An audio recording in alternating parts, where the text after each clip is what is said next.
Los profetas eran reformadores, pedían constantemente al pueblo que obedecieran la ley de Dios. Los profetas eran predicadores éticos y morales que denunciaban todos los males morales, religiosos y sociales de su época. El profeta de Dios estaba llamado a reprender sin miedo la idolatría, la infidelidad conyugal, la opresión del pobre y necesitado, la injusticia y la corrupción moral, política y social. Los profetas pedían a la gente que se arrepintieran de sus malos caminos y vivieran conforme a la palabra de Dios. También eran estadistas, confrontaron a los reyes y así desempeñaron el papel de estadistas en los asuntos nacionales.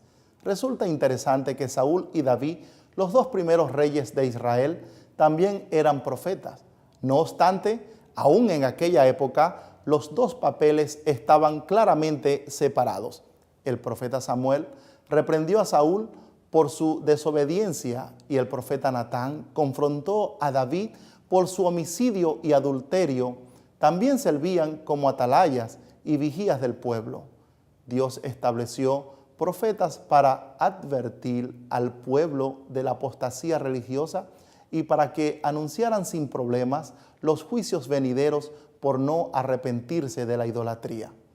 Otra función que tenían era la de servir como intercesores para el pueblo de Dios. Aunque los sacerdotes eran los intercesores primordiales que ofrecían sacrificios en favor del pueblo, los profetas también desempeñaron ese papel. Aparte de la actividad de ofrecer sacrificios y celebrar los ritos, hay muchos ejemplos de profetas que oraron por las necesidades del pueblo. También cumplían labores de consoladores y exhortadores. Consolaron y exhortaron al pueblo de Dios. A menudo se caricaturiza a los profetas como negativos anunciadores del juicio final, que pasan por todo el tiempo acusando enérgicamente al pueblo por sus pecados. Como vimos, esta era una parte importante de su llamado, pero a menudo se olvidan que un aspecto clave del ministerio profético era consolar y exhortar. En 1 Corintios 14:3 dice, el que profetiza habla a los hombres para edificación, exhortación y consolación. Dios llamaba una y otra vez a los profetas para que recordaran al pueblo su fidelidad, amor, misericordia y compasión, al exhortar a la gente que conformaran su vida a la ley de Dios. Los profetas edificaban y consolaban al pueblo de Dios. El Señor dice al profeta en Isaías 41, el verso 2, consolaos, consolaos pueblo mío, dice vuestro Dios. Hablad al corazón de Jerusalén, decidle a voces que su tiempo es ya cumplido, que su pecado es perdonado, que doble ha recibido de la mano de Jehová por todos sus pecados.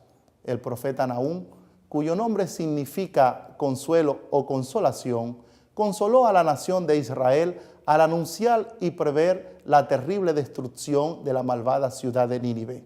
Se suele decir que Nahum es un libro que Jonás hubiera querido escribir. En este corto libro de 3 capítulos, Nahum presenta claramente el juicio y el consuelo, uno al lado del otro. Esto no es características únicas de Nahum, aunque casi todos los profetas hablan de juicio y la ira de Dios contra el impenitente. Muchos terminan su mensaje con la promesa de un futuro glorioso en el reino mesiánico. Así pues, aún en medio del juicio, hay un bello mensaje de esperanza, consuelo y exhortación.